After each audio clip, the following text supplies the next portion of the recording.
datang di warisan budaya tak ternilai, tradisi lisan yang telah hidup selama berabad-abad dan membentuk identitas bangsa kita.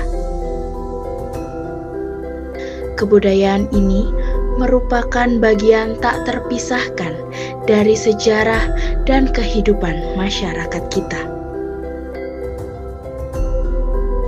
Tradisi lisan adalah cara berkomunikasi yang dilakukan secara lisan, membawa nilai-nilai moral, spiritual, dan sejarah.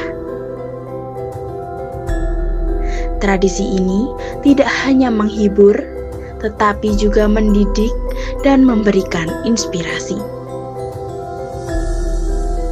Kebudayaan ini membantu membangun kesadaran akan pentingnya kebudayaan lokal. Tradisi lisan juga memperkuat ikatan sosial dan mempertahankan kearifan lokal. Dengan demikian, tradisi lisan menjadi bagian tak terpisahkan dari kehidupan kita. Pentingnya pelestarian tradisi lisan terancam punah karena modernisasi dan globalisasi. Oleh karena itu, kita harus berusaha melestarikan dan mengembangkan tradisi ini. Sebuah keagungan dari warisan Nusantara kini menjadi keelokan dunia.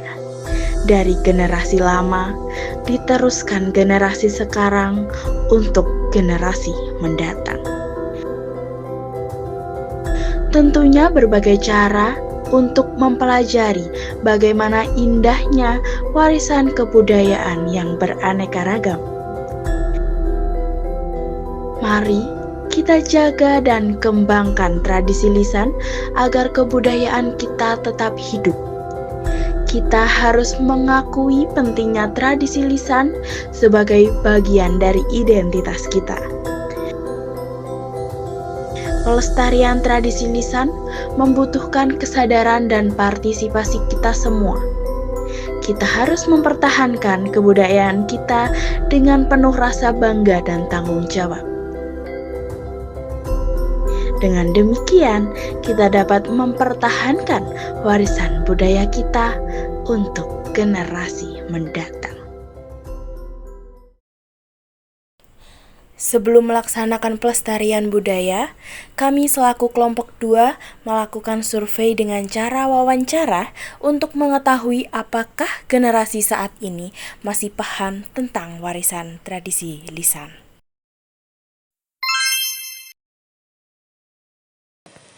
Dengan kakak siapa ini? Nama saya Mawaddah dari Fakultas Hukum. Oh ya. Pertama ini pertanyaannya, pada zaman modern ini apakah kakak masih mengetahui tentang cerita rakyat? Ada beberapa cerita rakyat yang sering saya dengar akhir-akhirnya seperti kayak Malin Kundang atau yang lain-lain gitu. Berarti judulnya itu ada Malin Kundang dan beberapa cerita rakyat yang lain itu ya kak? Apakah masih sering melihat atau membaca cerita-cerita rakyat tersebut? Jujur udah kurang sih dibanding pas waktu kecil dulu. Oh iya. Sudah kak, terima kasih ya. Boleh tahu namanya siapa? Nama saya Leni kak. Anggun kak. Oke. Kalau boleh tahu di zaman sekarang kira-kira kakak masih mengetahui cerita-cerita rakyat nggak? Sedikit mungkin. Masih sih kak. Kalau boleh tahu judul-judul cerita rakyat itu apa aja yang masih kakak ketahui? Misalnya Timun Mas, terus Malin Kundang mungkin. Timun Mas, Malin Kundang. Kalau sekarang kakak masih baca cerita-cerita rakyat nggak? Enggak. Terima kasih. Iya. Untuk pembahasan lebih lanjut, izinkan kami dari kelompok 2 memberikan penjelasan singkat mengenai proyek kemajuan kebudayaan tentang tradisi lisan. Kesenian lokal sebagai cerminan kekayaan budaya di Indonesia kini berada di ambang kepunahan. Minimnya pendidikan sosial dan seni budaya di sekolah-sekolah di Indonesia serta dominasi budaya asing yang populer membuat generasi muda kita semakin jauh dari akar budayanya.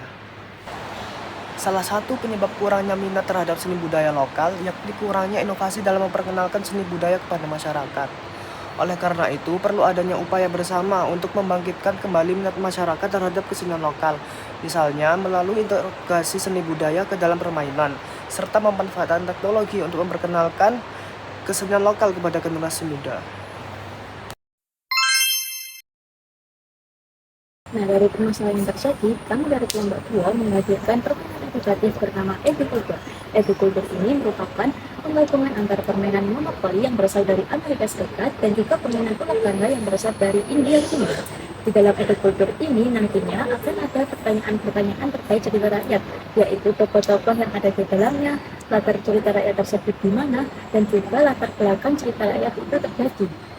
Permainan Educulture ini diharapkan dapat mengedukasi masyarakat, khususnya anak-anak dan juga tenaga pendidik untuk lebih memahami dan mengetahui cerita rakyat tersebut. Selain itu, permainan ini juga dapat menghadirkan rasa bangga dan juga kebahagiaan untuk memiliki warisan kebudayaan Indonesia.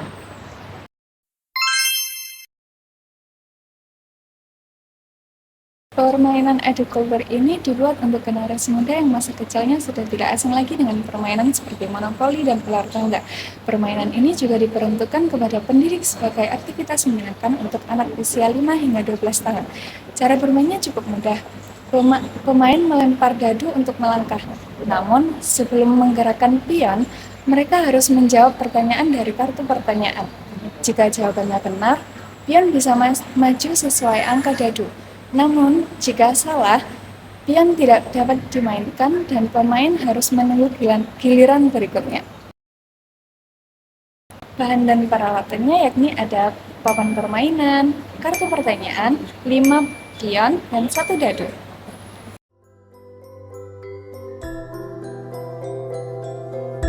Dengan melakukan pemajuan kebudayaan khususnya tradisi lisan, kita tentunya dapat melestarikan budaya-budaya yang ada di Indonesia. Dengan proyek ini dibuat, tentunya ingin mencapai mengetahui pengaruh globalisasi terhadap pelestarian warisan cerita rakyat Indonesia, meningkatkan minat generasi muda terhadap warisan cerita rakyat Indonesia, dan menghadirkan permainan edukultur untuk mengenalkan dan memperdalam wawasan tentang warisan cerita rakyat Indonesia. Sekian dari kelompok 2. Mohon maaf jika ada salah kata dan terima kasih.